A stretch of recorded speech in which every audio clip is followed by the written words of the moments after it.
something that he needs to use for his advantage. And if he can get up right till that tank and just stay behind that little cement foundation, he should be safe. He might just even make it to the top 3 play. He could. Well, let's see. That's the way it's going to play out. Cooney, he's going to be leading the charge here. And Assassin, in the meantime, T2K, like you pointed out, they don't really have to move from this position. They are very, very well entrenched and very comfortable for the time being. But teams pushing from multiple directions means that they can't really take every single fight. Talking about teams pushing from multiple directions, if you remember where Icy's position was, behind that shack right next to them, that is going to be pivotal. I'll come back to that later, as of course, are we going to see another build for drive-by? Venom Legends, been quiet so far, not in the best of positions right now, Blaine. They're not, but they do have a lot of players alive, right? They have all 4 players alive, and I think that's something they're going to be happy with for the time being. You had to say it because they just lost 1. Yeah, well, they still got 3. They still got 3. Train to kill, though. They have 3 kills to the name, 2 still alive in a very comfortable spot. They need to be wary of Zeus's position and PN Crew. There you go. Killer, he snuck on in and no one is aware. There you go. That is what I was talking about. He needed to make sure he gets just past that water tower, and in fact, he can go prone right next to that little foundation that you can see. But this is where if Zeol spots him out, it could be problematic. Again, if you just saw Icy's position on your screens a moment ago, it is going to be absolutely devastating later on as Seal are coming under heavy fire. Assassin living up to his name. Oh, Baron, you're done for. He's lucky to still be alive. They're taking a fight with Assassin, but it's so very low. 1 bullet is all he needs, but Assassin will finish him off. Seal Esport will fall. 7, but with that, Venom Legends are aware of the position of that final player. Carnage will also be eliminated. They had only sniped the lone man standing with the AWM, and unfortunately, there's nothing he can do. And now High Voltage only have Assassin. But there are 3 players looking to be taken down. Icy, out of nowhere, strikes with a nade, and Utsurga's also down on his knees. T2K would not have expected anyone on the opposite members to be so close to the building now. This is when Icy is going to put on the pressure. But remember, Zeol has that northern position. So if they kind of take cover towards the sea, thinking they're safe, that is when not only Zeol, but Killer from PN Crew can be devastating as well. Yeah, PN Crew's position so far, I don't think it's known by anyone. Blah, blah, blah is going to use that opportunity, and he's going to use that smoke to sneakily get a res onto Utsurga. And so luckily for them, Killer is not going to show himself. And Icy pushing on in. He could find both of them. He's got a ball. He doesn't find him. Perfect. Perfect play from blah, blah, blah. He stopped the heal, and he took him down. And with that, Zeus Esports will be eliminated in the 5th place. No chicken dinner for them this time around, but they still don't know Killer's position. Assassin still alive. But Venom Legends, this is a great opportunity for them to get that chicken dinner. They still have all 3 players in the running. Killer has been spotted out by Assassin. And there you have it. Now. It wasn't T2K that got Killer, but Assassin is the one who kills Killer. That is just lovely. He is going to be assassinating his opposition. 5 kills for him already, as we are now down the final. I was a bit off. Pink Crew didn't make it to the top 3, but 4th position by a solo guy is not a bad outing, Blade. It's not a bad outing at all, considering how grim it looked for a time being. Now, Assassin, he is well outside of the play zone, and the fact that he got that kill onto Killer, it's pretty telling where he is, right? But the question is, are Venom Legends and T2K going to knock each other out, going to provide that opportunity for Assassin to clutch it out for his team? But it's all a matter of time.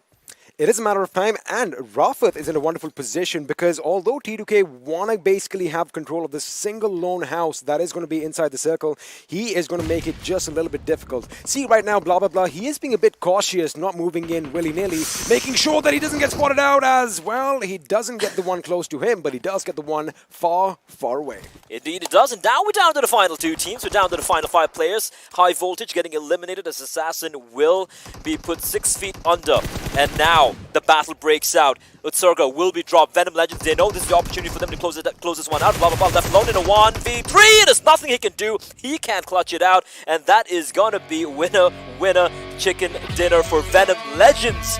And for the time being, they are the legends of Erangel. They are definitely legends. There you have a fist bump over there, elation. You can see the happiness on their faces. And let me tell you one thing. Talk about being silent but deadly. They were really quiet up until the end. And like you mentioned, those numbers mattered. They snuck all 4 members in the circle without picking a fight with anyone. And well, they got the job done. Winner, winner, chicken dinner in a wrangle goes the way of Venom Legends. Yeah, I gotta say, heartbreak for A1. I mean, they moved in so well into the southern island. They had all 4 players alive.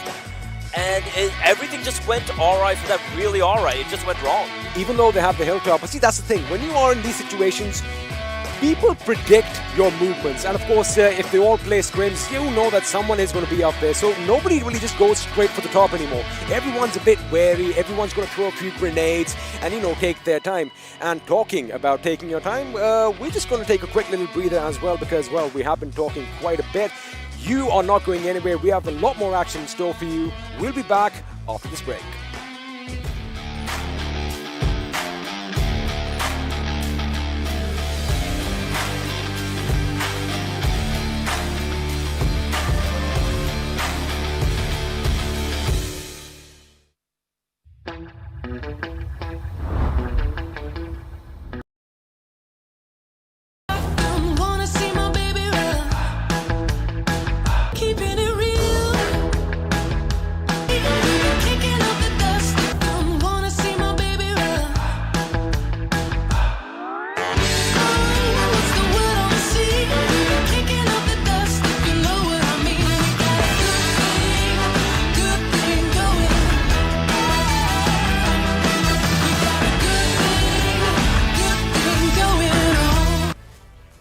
Hello and welcome back once again to PUBG Pro League. This is just wonderful turn of events indeed. Of course, South Asia Season 3, day number 2 is where we're at. And this has turned into a miraculous turn of events. And with that, of course, it is a big thanks to Oppo F19 Pro. Wook up your fun. With that, let's move on to our analyst and find out when it comes to this game. Of course, there were a lot of predictions that did take place, but eventually the way it turned out to be, it was an all-out war on the map of Erangel. And again, Johnny, Fixers, what do you guys got to say about this one, mate? I'm just going to say that my fun is definitely getting wooked up with the matches and, well, definitely how the players have been playing today, because this one was also incredible. I mean, the casters were talking about A1 Esports and how their performance, their rotation was perfect, but still things did not play out in their favor. But I want to focus on 2 different teams. We're going to talk about it a little bit later. Well, the debacle that happened towards the Nova Repnoy Bridge. Exactly, that is so true. Because again, when you talk about that circle that just pushed all the teams along to a different direction altogether, that nobody had anticipated, of course. But move on towards the player who was able to battle it all, of course, is this player, blah blah blah, from T2K. Yeah. I love this man. Has to be, because you know there were 2-3 points that I really want to point out over here. The moment his teammate was knocked out, he went in and he went for the revive, and that was there, his game sense completely on point. The moment IC pushed on, he managed to knock him down, and then right after that you usually try to press that panic revive, but he knew that there was a fight coming on towards him. He first went for the patch. So there you have that player, you know, having that right sense of action as to what he really wants to do over there. And not just that, you know, spotting out players from the far off fray, you know, the moment they try to come in. And you know, along with blah blah blah, there's also another player that I really want to point out is Assassin. Yeah. And I think, yeah, there he is. There's the man sitting on the 3rd position, Assassin from the team of High Voltage. 5 kills coming in, the damage of 446. But let's talk about the fact that these 5 kills were really important for his team. He was the last player surviving, stuck inside that compound, and needed to do whatever he could to get those points for his team. But yes, I mean, Fixes, you talked a lot about the macro points of our MVP, blah blah blah. I want to focus on that one particular moment where he was going for the revive on Utsarga, who was a little bit outside of the smoke, and then we had the player from Zeus charging in.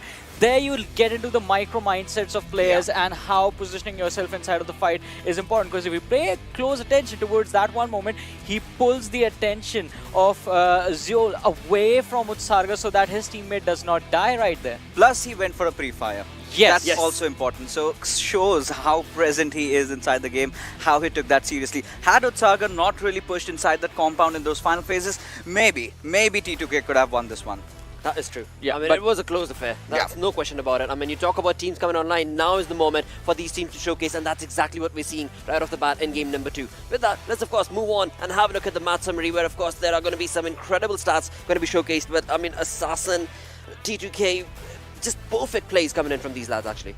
Yep. All the lads. Perfect play, perfect approach, highest skills for blah blah blah, highest damage as well. Then we have Assassin for most utility use, that is going to be 14. Longest skill distance 301 meters for IC. But let's focus on our winners, the winner chicken dinner winners, Venom Legends as well. Because this team, I mean, the saying goes, you come in and you swoop yourself to victory, right? That is what this team did. They came in with a really amazing rotation, and then with the high ground in their advantage, moved in at the perfect time. Plus that movement was split up. You had 2 players up close and personal to the players of T2K, and then 2 players in the backlines, because they were aware of the threat that was lying on the flanks. Exactly, and that was very, very crucial as well, because again, if you've got those players from your team all alive, you have to be able to build that sort of a funnel approach and, you know, create that sort of a fanged approach, and that's exactly what this team showcased. And for that, of course, they have been given that wonderful, or not even given, because they took it.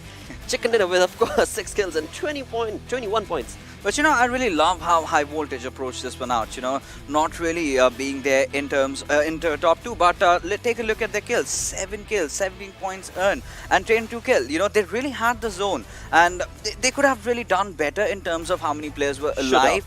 Yeah, they should have. They kind of messed it towards the end, because that one grenade from blah blah blah did manage to chunk out quite some HP out of Steel Shot in those final parts. But as we move along further, you know, considering how the circle was really built out, you know, it was the certain circle, and everyone was kind of shell-shocked as to how this was supposed to be panning out. And we did have a lot of teams kind of delaying their rotation, and you know, that was kind of a lot of traffic around that Milta area, to be honest. And that sort of transitioned into what I was saying before, the debacle that happened close towards the Nova Repnoi bridge, where you had Zeus leaving ably on the bridge, DRS, just because they wanted to hold off DRS. They did that. F4 came in, they held off F4 just with one individual player being left and sacrificed. But then it was also the military bridge that was clustered up. So this is where I want to really focus on. Just before this, Zeus had a good chance of entering inside the circle to where Seal are currently over there. So had they done that, their chances of maybe having an even better positioning could have really increased. But they went in for a late rotation. They took that edges, kind of on the northern side. PN Crew did have a really good position. They sort of messed it up. Killer Whitey was just that last player surviving. But Assassin, you know, every single time that player is alive till the end, he delivers. He delivers every single game. True. And I mean, he after is having one of those players I really need to eye out for. Exactly, because after having gone through the entire squad of his, just getting sent back into the lobby, he was the only one who survived for the longest time. He was the one who was able to make that rotation for himself. Another player to talk about is going to be 1952's Magnet, who survived for the longest time. Oh, now, yeah. So many incredible moments that took place throughout this game. Let's move on towards the Oppo moments themselves and find out the all-out war aggression started off, of course, right here with CDEX. Yeah, definitely. And most of the fights on this map particularly took place around the bridge area, specifically in the early stages, because whenever the circle is split between the main island and the military island, you have to go for those early rotations. Otherwise, gatekeeping becomes really easy for your opponents to do. Yeah, and you know, adding on, we have to actually move into those final few circles.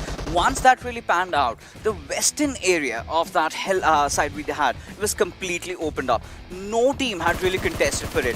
Seal could have taken it, but they sort of were happy with the eastern side. Then that's where T2K comes in. They take that higher ground, and then they move in towards those compounds where PN Crew are. And they did manage to take down a few players here and there, and then they capitalized on that fact, on that particular area altogether. Now the circle completely panned down towards them. Now Zeus also made a few mistakes. You know, after you had that knock, either you completely commit in or you do not do at all. You know, just having that one player pushing in, I think the biggest mistake was the charge itself that they made, because as you mentioned earlier, had they pushed in tandem and pushed towards Seal Esports, the team that was in front of them, they pushed in from the right side flank, where they ran past A1 Esports. They lost 2 players. Godless was knocked out the moment he exited the vehicle because he was going way too fast. The other player was taken down by the player of A1 Esports, and that was a big mistake. But I mean, as XP just mentioned, right, they were just not able to put a stop to that metal grinding that was going on when Zeus was just wanting to rush along. But with that, of course, when you look at the damage histograph right here,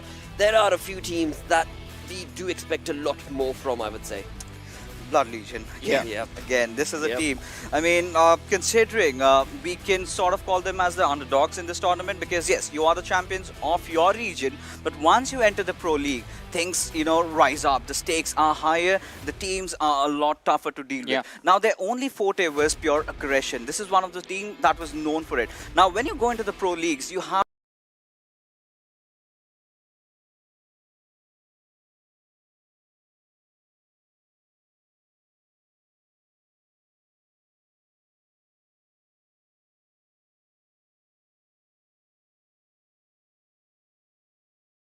Gaming has done so. Zeus has certainly showcased that. Priya and crew not that far behind. Of course, Train to Kill, we just saw the kind of gameplay they will showcase. But Venom Legends is that one team I do want to talk about because they've come online this time around. Sort of have redeemed themselves finally. True.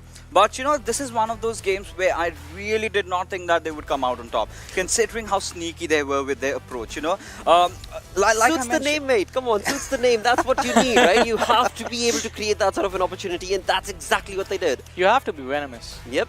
No question about it. And again, I mean, you talk about 7C Esports, well, again, they're on the 10th spot. Of course, they have moved up a lot, but there is still going to be that top, rather bottom 4 positions that are looking a bit troublesome. So far, the bottom 3, they stick around at the same positions. Venom Legends, they've managed to move up from there and are out of trouble, basically. But DRS, C-Line XB, Blood Legions, there is a sword hanging above their heads right now. And they need to make sure that they get out of that position, bring themselves to safety in the next few games. You do not want to be the one to qualify like with the last match, because that is risky business right there.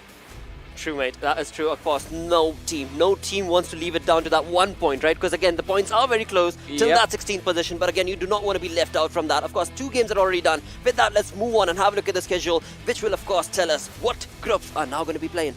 Well, Group B is going to be sitting out again. Once again. Yeah, and considering how teams have been playing again, coming back to Sanhok completely depends on the fact as to where the first circle is forming around. Now, we've already seen that western circle, right? Yeah. So I'm sort of anticipating, or I certainly want maybe a quarry circle, because that would help the likes of Team Zeus over there. Maybe a cave if I'm a dreamer. I've always wanted to, you know, personally watch it out, because as to how teams really want to play that, because it's really tricky to approach such circles. Well, definitely. I mean, the circles that are towards the southeastern side are quite tricky to handle, especially if you are coming down from the northern side. True. I mean, coming down from Paradise Resort, you know you can collide with the teams that are rotating in from the boot camp area. Then you have to tackle the teams closing in from Painan as well.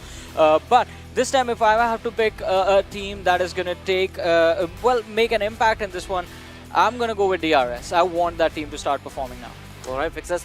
What do you think, mate? I'll have to stick with Blood Legion, because I believe in them. They have got what it takes to, you know, rack up all those kills. They ought to. They're on the 20th position right now. They better, because again, this is going to be 3rd game that's about to go live right about now.